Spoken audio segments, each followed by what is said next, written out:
الحمد لله رب العالمين وصلى الله وسلم وبارك على سيدنا الحبيب محمد ibn Abdillah وعلى آله وصحبه أجمعين. Nous allons continuer la lecture du livre du silence de Ibn Abi Dunya.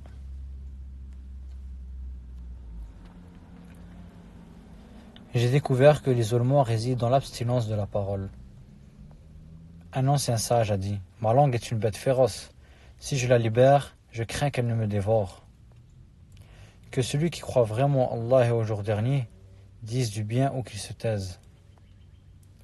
Que Dieu accorde sa miséricorde aux serviteurs qui parlent quand la parole lui est profitable.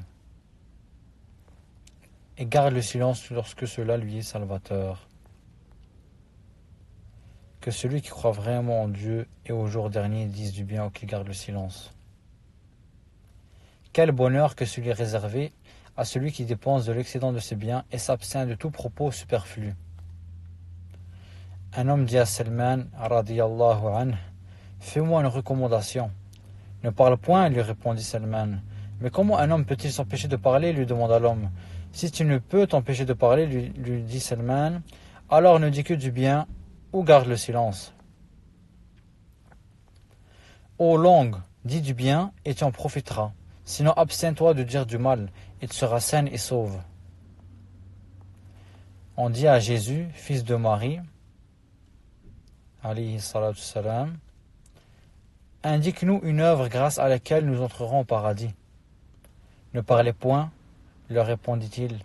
Mais nous ne pouvons le faire, lui dirent-ils. Alors leur retarqua-t-il, ne dites que du bien.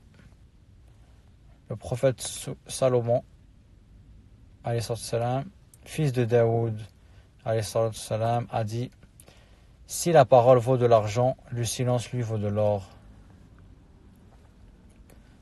Sans charger les gens de transcrire leurs propos dans les feuillets, ils parleraient peu.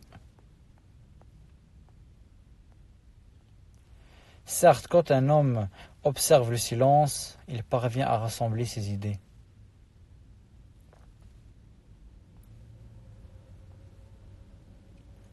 La langue de l'un d'entre vous est semblable à un chien. S'il lui confie le plein pouvoir, elle finira par le dévorer. On disait, le bavardage emporte la dignité. Qui parle trop commet beaucoup d'erreurs. Un sage indien m'a dit, le bavardage fait perdre à l'homme toute dignité. Le silence permet la réunion de deux qualités chez l'homme.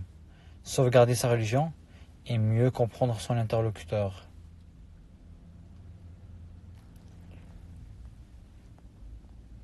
La langue est la partie principale du corps.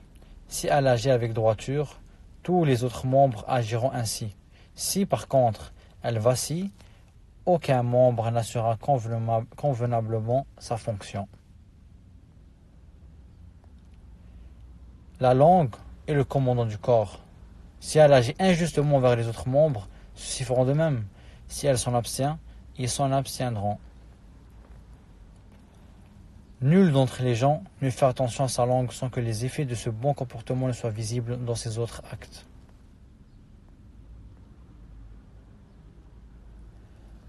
Le bonheur et le malheur de chacun d'entre vous sont entre ses mâchoires, c'est-à-dire sa langue. Le prophète sallallahu alayhi wa sallam saisit longuement sa langue puis dit : Dieu a accordé sa miséricorde au serviteur qui dit du bien, car ainsi il en profitera. Il a également accordé à celui qui s'abstient de dire du mal, car cela lui sera salvateur.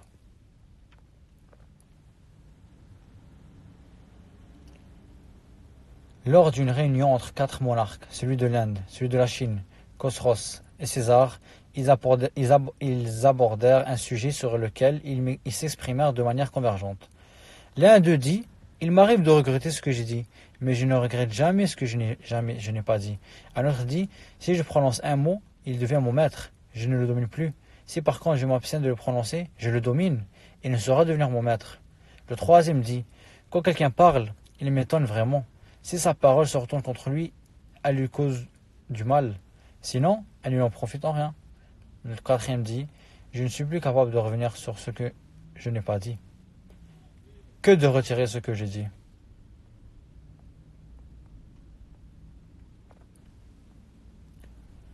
Un homme se rendit auprès du prophète sallallahu alayhi wa sallam et lui dit, indique-moi une œuvre qui me fera entrer au paradis.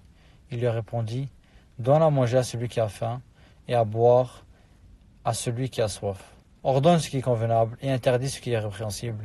Si tu n'en es pas capable, retiens ta langue, sauf pour dire du bien.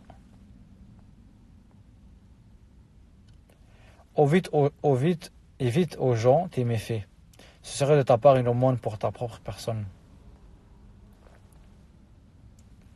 Quel bonheur que celui réservé à celui qui dépense de l'excédent de ses biens et s'abstient de tout propos superflu.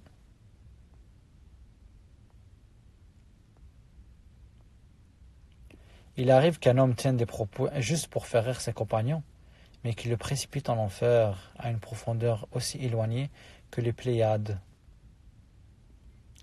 Il arrive au serviteur de prononcer, sans faire attention, une parole qui le précipitera en enfer. Il se peut aussi qu'il prononce, sans faire attention, une parole grâce à laquelle Allah l'élèvera jusqu'au paradis.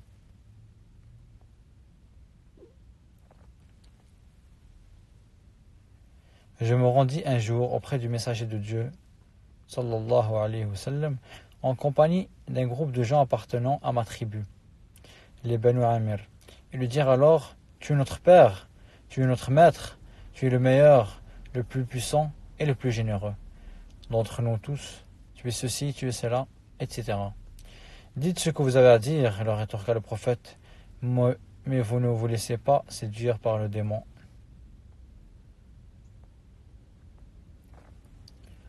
D'entre tous les gens au jour de la résurrection, ceux qui se présenteront avec les péchés les plus graves seront ceux qui auront le plus participé à des discussions illicites.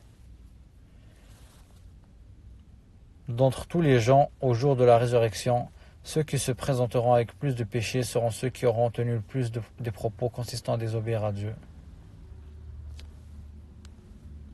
D'entre tous les gens, au jour de la résurrection, ceux qui auront commis le plus de péchés seront ceux qui auront participé davantage à des discussions illicites. Je vous mets en garde contre les paroles superflues. Il est bien suffisant à l'un d'entre vous de prononcer le nécessaire lui permettant d'atteindre ce dont il a besoin. La langue de l'homme est la plume de l'ange, sa salive est l'encre de cette plume.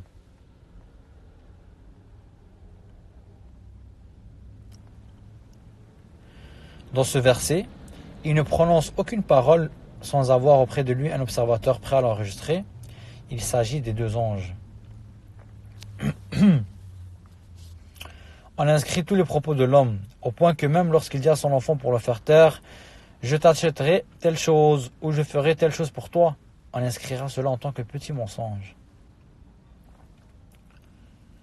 Lorsqu'une parole sort de la bouche d'un homme, l'ange l'examine. S'il s'agit d'un mauvais propos délibéré, il l'enregistre de manière définitive. Si par contre il s'agit d'un propos irréfléchi, son compagnon lui dit « Ne te hâte pas, il se peut qu'il en demande pardon à Dieu. » Alors si l'homme demande pardon à Dieu, on n'inscrira pas son péché. Bien plus, l'ange lui inscrira des bonnes actions pour avoir demandé pardon à Dieu. Dieu, à lui la transcendance, révèle aux deux anges gardiens qui accompagnent le fils d'Adam. N'inscrivez rien de ce que mon serviteur dit lorsqu'il est affligé.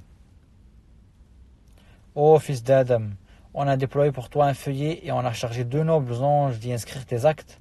À toi donc de dicter ce que tu voudras, infime soit-il ou considérable. Salomon, alayhi salam, fils de David, alayhi salam, envoyé sur terre l'un des djinns redoutables, qui était sous son autorité, puis dépêcha un groupe de djinns pour voir sa réaction et l'en informer. Par la suite, ils informèrent que, de passage dans un marché, le djinn redoutable avait levé la tête vers le ciel, puis avait regardé les gens en hochant la tête. Salomon lui demanda alors pourquoi a-t-il agi de la sorte. Il répondit, j'ai été étonné de la rapidité avec laquelle les anges qui se trouvent au-dessus des gens écrivent, ainsi que de la promptitude manifestée par ceux qui sont en dessous d'eux à dicter leurs propos.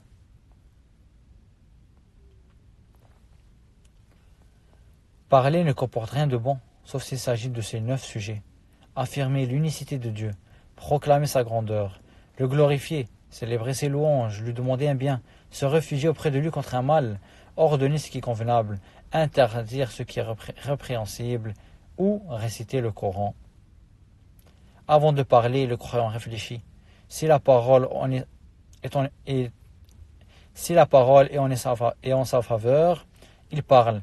Si elle est à son détriment, il s'en abstient. Quant au débouché, il débite ses propos sans la moindre précaution. Qui parle trop commet trop de péchés.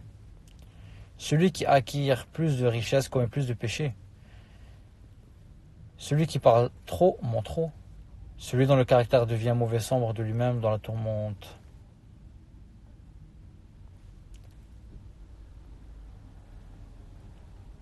Un homme dit à Abu Sa'id al-Khudri, radiyallahu anhu, fais-moi une recommandation. Il lui répondit, observe le silence, sauf s'il s'agit de dire la vérité, ainsi tu vaincras le démon. Un homme parla beaucoup auprès du prophète, sallallahu alayhi wa sallam. Celui-ci lui demanda, combien de portes y a-t-il devant ta langue? Mes dents et mes lèvres, répondit l'homme. Le prophète lui rétorqua, cela n'est-il pas assez suffisant pour retenir tes propos? Un homme adressa des éloges au prophète sallallahu alayhi wa sallam en tenant des propos prolixes. Alors le prophète lui dit, combien y a-t-il d'obstacles devant ta langue? Mes dents et mes lèvres, répondit l'homme. Cela n'était-il pas assez suffisant pour retenir tes propos inutiles à notre sujet depuis que tu t'es mis à parler ce jour-ci? Lui rétorqua le prophète, puis il ajouta, la pire chose dont un homme dispose sont les propos superflus.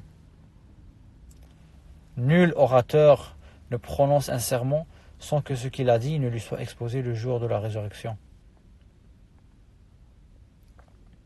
C'est la crainte de devenir vaniteux qui m'empêche de trop parler. Si un homme parle lors d'une assemblée et que ses propos lui plaisent, qu'il se taise, et s'il garde le silence et que son silence lui plaît, qu'il se met alors à parler. L'une des tentations à laquelle s'expose le savant consiste à désirer prendre la parole au lieu de se taire, même en présence d'une personne capable de l'épargner cette tâche. Pourtant, en écoutant autrui, on garantit son propre salut et on accroît son savoir. L'auditeur est complice de celui qui parle. La parole, sauf pour ceux que Dieu a préservés, est souvent suscitée par l'affêterie et l'envie de plaire en embellissant ses propos, d'où le souci d'y rajouter des mots ou d'en retrancher d'autres. La langue est ce que l'homme doit purifier davantage. Ça sera tout pour aujourd'hui. Barakallahu fikum. Subhanakallahu wa bihamdik. Ashhadu an la ilaha illa anta astaghfiruka wa atubu ilayk.